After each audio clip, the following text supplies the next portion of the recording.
भद्रं कर्णेभिः शृणुयाम देवा भद्रं पश्येमाक्षभिर्यजत्राः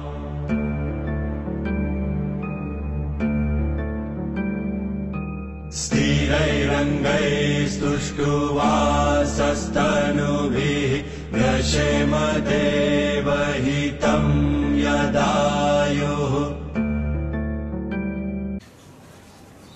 Fidèles amis de Africa Phoenix Web TV, bonjour, nous saluons la divinité en vous. Soyez les bienvenus sur votre émission Ésotérisme et Ésotérisme des mystères. Ce jour, nous allons débattre de la thématique de la réincarnation avec le métaphysicien plasticien Amoussa Raimi. Bonjour métaphysicien. Bonjour mes amis. Présentez-vous aux téléspectateurs. Monsieur Amoussa Raimi, métaphysicien plasticien. Qu'est-ce que la réincarnation? Merci mon frère. Avant toute chose, permettez que nous clarifions certaines notions qui sont mal diffusées dans le monde spirituel. La réincarnation est une notion plus profonde que ce que nous avons l'habitude de colporter. D'abord, il n'y a pas de loi spirituelle s'il n'y a pas son témoin dans le monde physique, c'est-à-dire son correspondant dans le monde physique. Qu'est-ce que je veux dire par là? Vous êtes d'accord avec moi que janvier revient tous les 12 mois. Lundi revient après tous les 7 jours. La lune revient après 28 jours. C'est pour vous dire quoi? C'est l'illustration de la loi de l'éternel retour. D'abord. Mais l'éternel retour, lorsque le retour là intervient et qu'il n'y a pas du tout, à un pourcentage élevé, une différence dans les faits de manifestation, on parle alors de l'éternelle récurrence. Donc, la plupart du temps, c'est plutôt la loi de l'éternel retour et de l'éternelle récurrence qui est en illustration. Parce que pour qu'il y ait réincarnation, il faut d'abord se soustraire de l'ego, de la manifestation de l'ego, des égos, du moi, du je. Et pour ça, il faut un travail spirituel très très élevé, très très exigeant. Ne se réincarnent que les âmes qui ont eu la responsabilité de dissoudre leur ego. Et donc, qui ont choisi de venir éclairer les habitants de la terre. L'autre chose, c'est quoi? Il ne peut pas y avoir de retour, ni de récurrence, ni de réincarnation, s'il n'y a pas la notion de la terre, du monde physique. Donc, avant d'aborder la notion de réincarnation, il vaut mieux que nous parlons des conditions qui emmènent à ce que une âme puisse accepter d'être en mission comme le Christ, comme Bouddha, comme Mahomet, notre saint prophète en islam, pour venir éclairer et alléger les peines de la terre. Voilà. Alors, je ne voudrais pas faire une incursion dans le karma, loi du retour, loi de la récurrence, mais comment se passe le processus de la réincarnation? Merci. Vous savez, comme je vous l'ai dit, chacun de nous, à travers les actes qu'il pose en pensée, en émotion, en acte, s'entoure d'une énergie qui fait appel à la loi de l'aimantation. Cela veut dire quoi? À chaque fois qu'il y a une naissance quelque part, c'est qu'il y a mort quelque part. Donc, quand nous venons sur la terre, remarquez d'abord que lorsque l'enfant est dans le ventre, l'enfant n'est pas encore sous la visitation d'une âme qui va s'intégrer. C'est seulement quand l'enfant naît et par le premier souffle que l'enfant prend qu'on peut parler d'incarnation. C'est-à-dire qu'une âme s'intègre dans ce corps. Et cela s'illustre par la loi de l'aimantation, c'est-à-dire les semblables s'attirent. Ça veut dire quoi? Si vous avez une somme élevée de malfaisance dans votre vie, vous ne pouvez qu'attirer que des âmes qui ont aussi des sommes de mal dans leur vie. Et lorsque vous êtes rayonnez du bien, c'est-à-dire votre pourcentage de bien élevé, vous ne pouvez qu'attirer que des anges ou des entités qui ont eu à travailler sur leur ego. Donc la notion d'incarnation suppose la notion de polarisation. L'homme est par ses actes en intention, ses actes en émotion, comme ses actes dans le physique. Et est l'illustration, le portrait d'une somme qui est jugée sur une balance par rapport à la notion du bien et du mal, et donc qui attire soit les habitants de l'infernal moins infini, ou les habitants de l'infini plus. Voilà. Semblable s'attire. Semblable s'attire. Merci. Alors, qu'est-ce qui se réincarne? C'est l'esprit, c'est l'âme? La plupart du temps, c'est surtout l'ego. Non, la personnalité d'abord qui se réincarne. La personnalité non dissoute. Non. Les personnalités, petit à petit, se dissoutent dans la tombe. Vous savez, quand l'homme meurt, il y a le corps qui se dissout petit à petit sous la terre. Mais vous verrez qu'il faut un temps pour que le corps vital se dissout. Mais le corps vital seul ne suffit pas. Il faut la personnalité qui a une énergie, une somme d'énergie, une boule énergétique. Et cette énergie aussi finit par se dissoudre. Mais le problème, c'est quoi? Il arrive que certaines personnalités sont tellement fortes que ces personnalités peuvent s'échapper de la tombe. Et c'est ainsi que vous avez des visitations de ces âmes-là, de ces genres d'illustrations, de manifestations invisibles. C'est pour vous dire quoi? Ce qui se réincarne dans la plupart du temps, c'est l'ego. C'est-à-dire la somme des personnalités que chacun de nous a eues dans les vies successives. Donc, nous sommes Mais tous... le problème, c'est quoi? Vous allez voir que dans les 3 mois, lorsqu'un bébé vient au monde, vous allez voir que l'essence s'exprime à travers le bébé. La beauté du bébé. Le bébé est hypersensible. C'est-à-dire, dans les premiers temps de l'enfant, l'enfant est capable de lire même dans l'invisible. Le temps que la nouvelle personnalité éteint et emprisonne l'essence. L'essence est toujours là. Mais très peu de gens lui donnent l'occasion de sortir de la prison, de s'éclore. Et donc, la plupart du temps, ce que nous voyons s'illustrer, c'est toujours l'ego, le moi, le je. Ce n'est même pas encore la réalité éternelle. Souvent, c'est quand vous voyez réellement qu'une âme s'incarne, c'est souvent cyclique. Ça subit la loi des cycles, c'est-à-dire une zone de la terre où toute la terre souffre et on vous envoie des éclaireurs, tel Jésus, tel Mahomet, tel simplement ceux qui vous éclairent. Mais une chose est sûre, tous ceux qui n'ont pas fait un travail sur leur ego vont toujours revenir par la loi de la récurrence, c'est-à-dire s'illustrer de la même manière. Le journaliste redeviendra journaliste, le prostitué redeviendra prostitué, le cireur redeviendra cireur. Ça peut être dans des conditions différentes, choisies par les seigneurs du karma. Mais toujours est-il que nous revenons souvent dans les mêmes activités. C'est rare que ça change. Le guerrier redeviendra guerrier. On avait déjà eu à faire une émission pareille. Il y a de cela une vie antérieure. Merci. Ce que vous faites aujourd'hui, vous ne faites, c'est suivant la loi des cycles. C'est-à-dire, si vous avez posé un acte, le 1er décembre, peut-être dans votre vie passée, que vous le voulez, que vous voulez, suivant la puissance qui a nourri cet acte, vous allez répéter toujours l'acte là, à la même heure, le même jour, pratiquement dans les mêmes conditions. Ça veut dire quoi? La femme que vous rencontrez, que vous aimez, qui vous fait souffrir aujourd'hui, posez-vous la question. Est-ce que c'est la première fois que je l'ai vue? Est-ce que c'est la première fois que nous sommes allés au lit? Souvent c'est non. Les rencontres, les liens, les relations suivent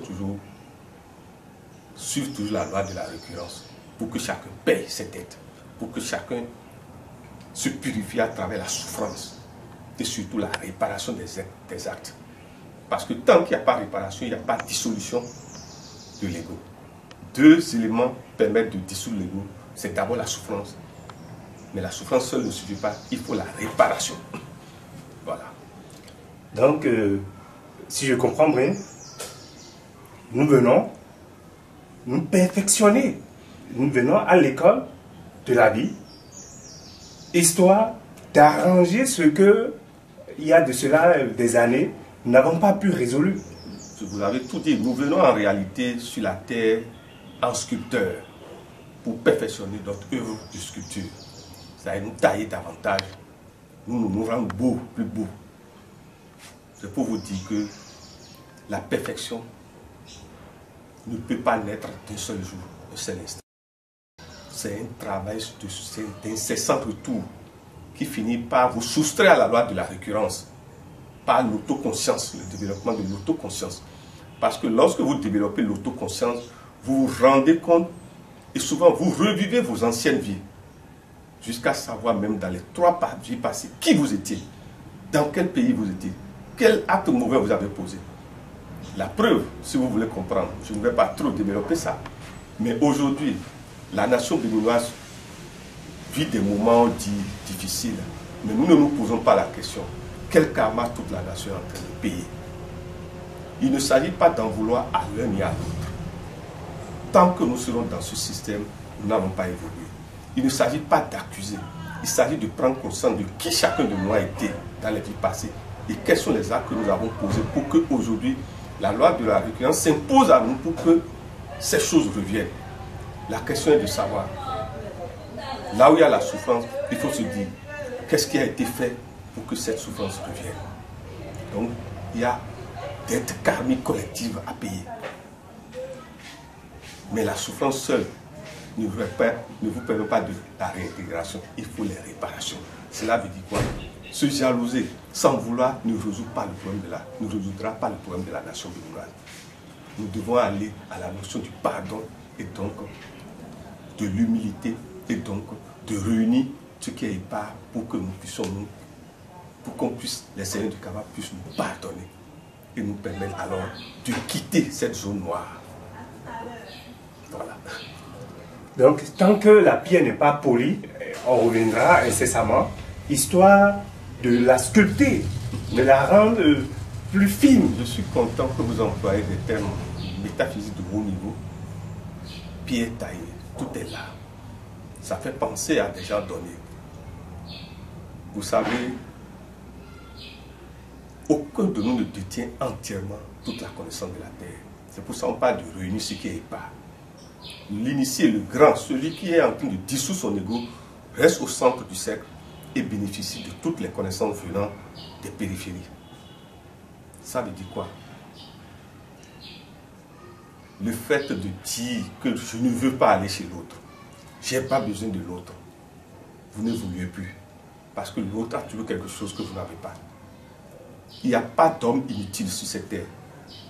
Il n'y a pas d'homme inutile sur cette terre. Chacun de nous a des dons. Le plus important, c'est quoi? C'est de se demander qu'est-ce que je viens sur terre pour partager pour le bonheur des autres. Et il faut l'identifier et partager, même si on ne vous récompense pas. Même si les gens sont ingrats, continuez de partager. Parce qu'en réalité, aucun de nous n'est venu sur terre pour lui-même. Nous sommes venus pour les autres. Le jour où nous allons comprendre ça, nous sommes partis. Vous avez parlé tantôt des exercices. Bon, c'est moi qui dévance un peu. Sinon, comment être conscient en réalité de ces vies passées? Mon frère, vous posez un problème délicat qui suppose la loi de l'enseignement. Vous savez, il faut apprendre, incorporer l'enseignement avant de pouvoir dire que on veut commencer à polir sa pierre. Je n'ai jamais vu quelqu'un venir directement de nulle part et devenir journaliste. il faut passer par les mailles de la formation, les mailles de l'expérience des autres. Donc il y a un temps pour chaque chose, s'il vous plaît. Qui veut aller loin ménage sa monture. Ce que je dis pose des problèmes graves d'enseignement clés. Si vous voulez, on va faire des émissions sur des enseignements donnés. Mais dans ce bref de temps, nous ne pouvons pas donner des clés pour aider qui que ce soit. Monsieur instructeur, je voudrais faire un parallélisme entre la loi de la réincarnation et les phénomènes du Jotor, Baba Yabo, Baba Tunde. Oui, c'est pour ça que je ne souhaite pas que vous employiez le mot réincarnation. Vous pouvez parler de la loi de l'éternel retour ou de la récurrence. Souvent, ce sont ces lois qui expriment la notion de Baba Tunde, c'est-à-dire Baba Tunde en ma langue Yoruba et Nago veut dire Baba est revenu. Nos parents connaissent tellement les lois de l'éternel retour, de l'éternelle récurrence qu'il y a même tout un code de travail lié à ce que nous appelons soit le Jotor, soit ces phénomènes que vous appelez Baba Tunde, ou de jumeaux, ou de, quand on enlève de grossesse, là, les abikou. Vous savez, les mondes invisibles sont exactement à l'image de ce qui se passe devant nous. Est-ce que vous êtes d'accord avec moi qu'il y a des tribunaux à Calabi? Il y a des tribunaux à Cotonou. Il y a la criette. La criette est pratiquement plus rapide encore qu'un tribunal de Calabi. C'est pour vous dire quoi? Les tribunaux existent par degré de fonctionnement et de vitesse d'exécution des lois. Les seigneurs du Kama aussi veillent. Mais écoutez, ce sont eux qui sont les gérants des tribunaux. Mais les tribunaux ont une vitesse suivant la réalité qui se présente. Lorsque un problème, une inéquation est nationale et urgente, ne demandez pas d'aller passer par un tribunal de Calabi. C'est la criette qui va gérer ça. Comme vous. Je vous donne ces exemples pour que vous voyez ce qui se passe aussi dans le monde invisible. Il arrive qu'une personne meurt, mais avant sa mort, une grossesse est déjà là. La personne n'a pas le temps même de rester dans le monde invisible. Et le premier souffle du bébé l'attire en même temps. L'aimantation, le seigneur du Kama opère. C'est pour vous dire ce que vous me demandez d'expliquer. Et vous verrez la plupart du temps, nos parents sont allés loin pour connaître ces phénomènes-là. Vous verrez que souvent, dans la notion de Abikou, nos parents marquent ces enfants qui ne veulent pas rester. Pas des marques sur le corps, pour voir. Et il se fait que, et je vais même dire, comment se fait-il que l'enfant prochain qui vient, les mêmes marques reviennent sur ce corps? C'est le corps qui se réincarne? C'est pour vous dire qu'il y a des lois supérieures qui existent, que nos parents maîtrisent. Moi, le Daomien n'a rien envié des autres. Je le dis et je le dis avec fierté. Ils étaient des gnostiques eux aussi. Les anciens parents étaient des gnostiques. C'est pour vous dire que nous allons, quelles que soient les écoles étrangères que nous avons faites, maintenant redescendons dans notre culture pour partager la clairvoyance, pour qu'on cesse de nous vilipender. Le Daomien a maîtrisé les phénomènes de la mort plus que beaucoup de cultures, à l'image des Indiens, des Hindous. Mais n'ayant pas eu l'écriture, on nous tasse aujourd'hui de culture diabolique. C'est une erreur. Et c'est une grosse erreur. Et nous vous remercions et vous félicitons pour le travail que vous faites. Nous devons emmener la connaissance daomienne à clore dans le monde entier. Le monde a besoin de la connaissance daomienne. Le daomien maîtrisait tellement de choses qu'il suffit même de voir simplement nos prénoms. Et vous verrez que nous maîtrisons beaucoup de choses. C'est le thème que vous voulez ouvrir. Concernant le parallélisme sur les Jotor, vous n'avez parlé que d'Abikou. Et les Jotor, les Baba Tunde, les Baba Yabo. Je veux éviter de mélanger. Oui. Parce que c'est une zone qui ne fait pas partie. Ce sont d'autres manifestations de phénomènes de la loi de retour et de la loi de récurrence qui sont liées souvent à la notion de ce que nous appelons le Wendo chez nous. Vous savez, les lois universelles existent, mais Dieu a autorisé à chaque peuple de créer ce que nous appelons son royaume. Et ce royaume-là, vous pouvez avoir étudié tout, vous allez subir la loi de ce royaume. C'est ce que nous appelons le Wendo. Le Dahoméen a un Wendo, d'abord familial. Ethnique, s'il vous plaît. C'est National déjà. Vous allez, quelle que soit la mort que vous subissez, vous allez passer par le jugement de ces Wendo d'abord. Que vous soyez chrétien, musulman, c'est des histoires, s'il vous plaît. Vous pouvez dormir à l'église 100 jours, vous allez passer par la loi du Wendo. À partir du moment où vous portez, vous portez le nom de famille, qui souvent forme la personnalité, s'il vous plaît. Le nom et les prénoms que nous portons sont les sources de la formation de la personnalité. C'est ça que beaucoup de gens ne savent pas. Dès l'instant où vous voulez couper avec une vérité, coupez alors avec votre nom. Vous ne pouvez pas dire que vous êtes béanzin et dire que vous n'allez pas subir tout ce qui est arrivé par ce nom sur cette terre. C'est faux. Vous ne pouvez pas vous échapper à ça. Mais si vous voulez vous échapper, éliminez ce nom. Mais même quand vous allez l'éliminer, il faut un temps pour que vous pouvez vous soustraire totalement. C'est pour ça qu'il faut faire très attention dans les prénoms que nous donnons. Tout prénom est potentiel existant. Et dans l'environnement non loin de nous, lorsque vous donnez ce prénom, petit à petit, ce prénom va attirer l'énergie correspondante. Si ce prénom dans la zone, quelqu'un l'a illustré juste avant la naissance de votre enfant et qui, juste avant la naissance, ce personnage est mort et qui s'est fait illustrer par des actes négatifs, sachez que vous venez d'attirer une personnalité négative dans la vie de votre enfant. Le prénom, que vous c'est un canal qui réincarne. J'évite ce mot de réincarnation. Qui fait que l'aimantation a lieu. La loi de l'aimantation explique tout ce qui nous arrive. Il y a des gens qui, vous ne comprenez pas pourquoi ils posent des actes et quel que soit ce qu'on leur dit, n'écoutent pas. Ils sont sous le phénomène de l'aimantation, d'avoir attiré une réalité qu'ils ne maîtrisent pas. Et tant que la réalité n'a pas quitté, ils sont comme des zombies. Ils ne sont plus eux-mêmes. Au lieu de les juger, il vaut mieux chercher à faire appel à des spécialistes pour qu'on dégage cette visitation. Voilà.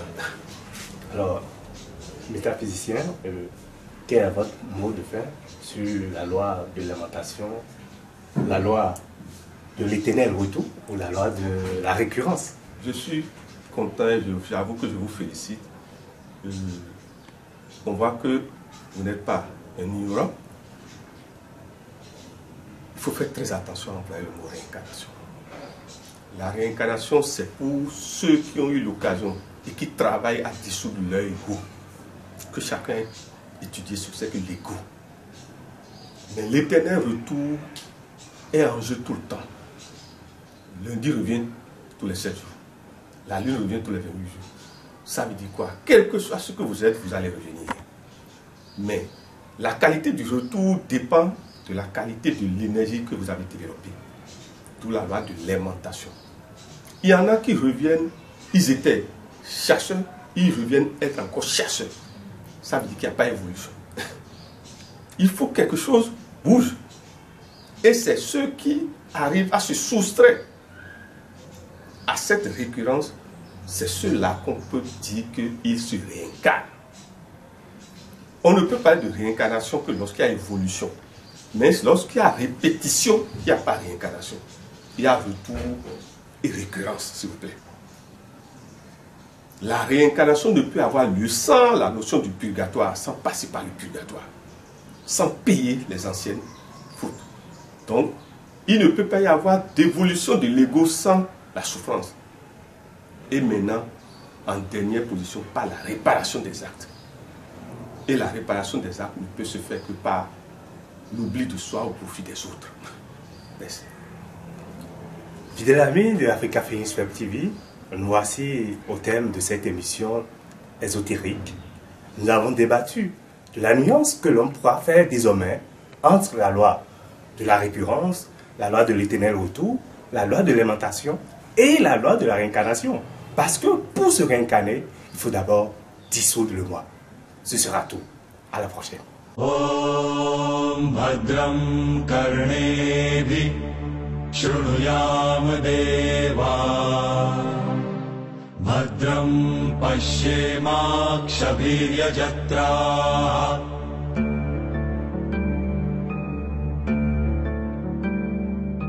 स्थिरैरङ्गैस्तुष्टुवासस्तनुभिः व्यशेम देवहितं यदाय